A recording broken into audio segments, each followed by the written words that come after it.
So, Riot recently finished announcing their plans for 2021 across League of Legends, Teamfight Tactics, and yes, Legends of Runeterra. It's been something we've been anticipating since the roadmap was initially teased about a week ago. Today we'll be talking about the 2021 roadmap for Legends of Runeterra, including the new champion Aphelios and the new set coming up in March, as well as the new region that's releasing along with it, Shurima, along with a lot of other things that got announced. So let's jump right into it. So as you can see here, we have the 2021 roadmap for Legends of Runeterra. I'm going to go through these in order. We are not going to go into detail about everything on this roadmap, mainly because we don't have all the details for everything on this roadmap yet. Riot has only revealed what's going to happen within the first couple of months for this year, leading up until April.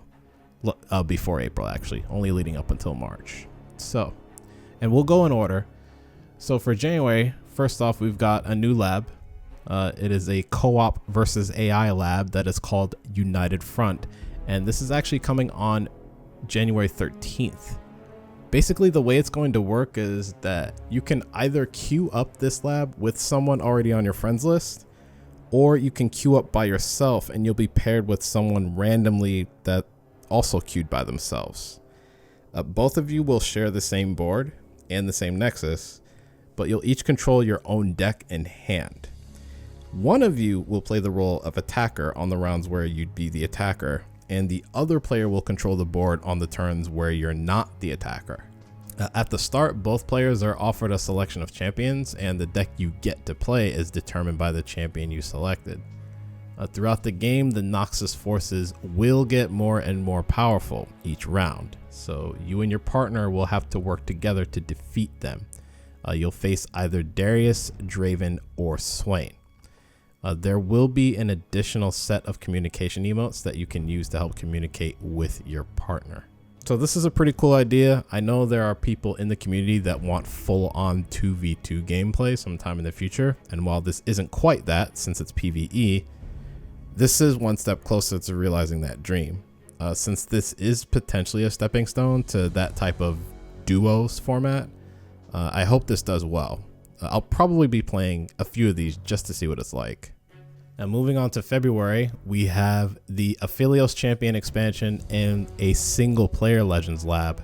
So Aphelios is confirmed to be the next champion coming to Legends of Runeterra. It was also confirmed that we will be getting more champions more often outside of the normal expansions. So these champion expansions, they do make a lot of sense after thinking about it. There are over 150 League of Legends champions at this point, and with League continuing to add more new ones at an even faster rate now than in previous years, I do think the Legends of Runeterra team needed another way to add more champions more quickly. This also potentially relieves a previous complaint I had about the game, where I felt like there just weren't enough cards being released overall in 2020 to really explore different deck ideas and try different combinations of existing strategies when it came to brewing up your own decks. I think this change is great, especially if we get additional new cards along with these champions, even if it's only a few. The roadmap does state that it's a deck bundle, which could mean that we only get the champion as the new card.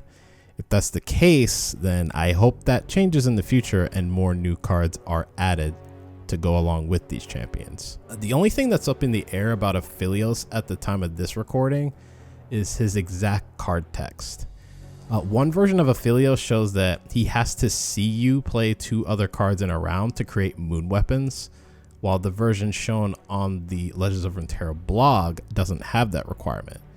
Furthermore, the text shown on the Legends of Runeterra blog for some of the Moonblade effects that buff stats and give additional keywords show that those buffs are permanent, while the gameplay clip shows that they're only for the round.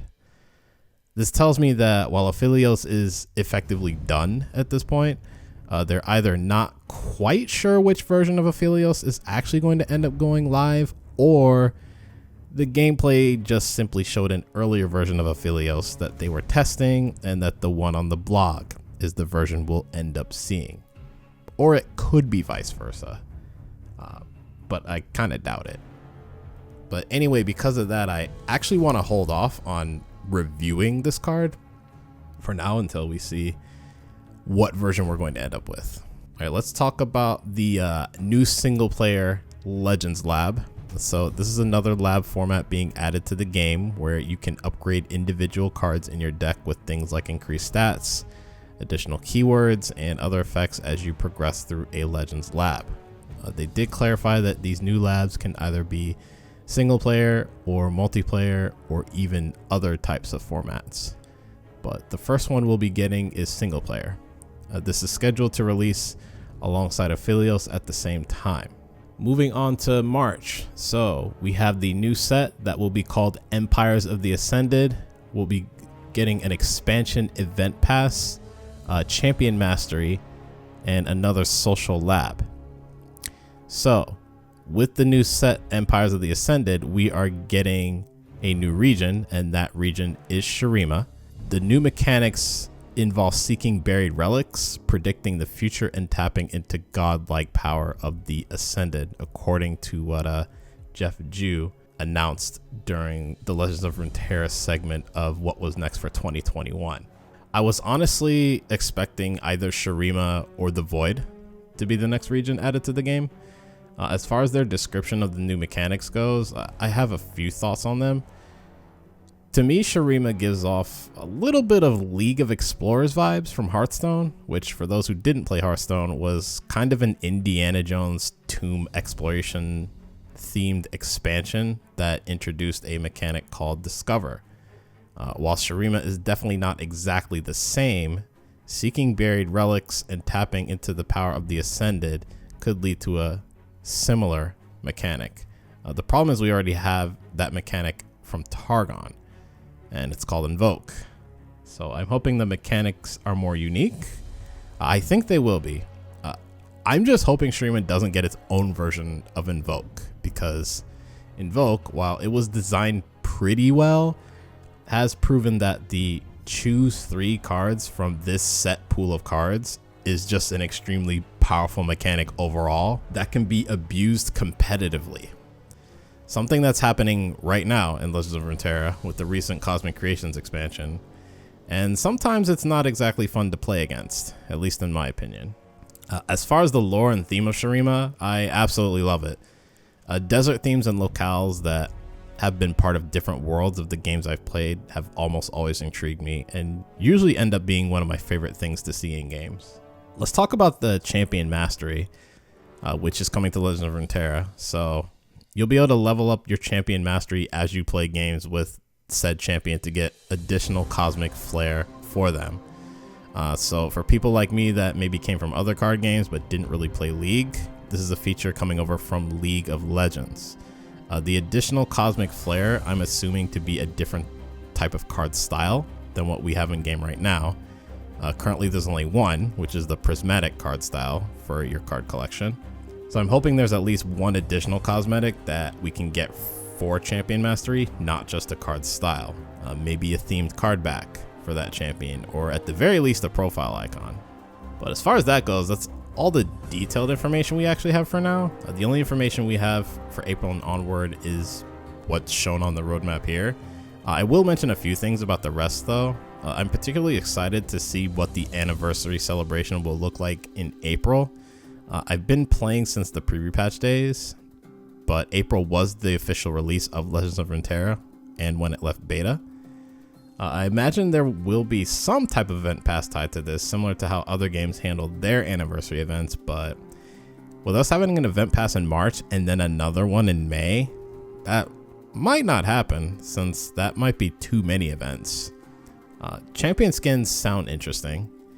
That's something people in the community that came from League of Legends have definitely talked about, so I'm curious to see what that's going to look like in a card game. There's a big focus this year on adding social features to the game while refining the competitive features that were added in 2020. But outside of that, the additional expansions coming are just normal cadence, but it'll be cool to see which champions we get from Shurima when it's all said and done. Personally, I am hoping for a Rammus. All the champs look cool as someone that didn't come from League, but I want Rammus. But anyway, I hope you all enjoyed the video. If you like what you saw, feel free to hit the like button just below the video. Also, make sure to subscribe to the channel below and hit the notification bell down there as well if you don't want to miss future content. Feel free to check me out at the other social media links in the video description as well. I'm pretty active on Twitter, and I do stream Legends of Runeterra live on Twitch in addition to doing YouTube content. Thanks for taking time out of your day to watch this, and I'll see you all next time. Take care.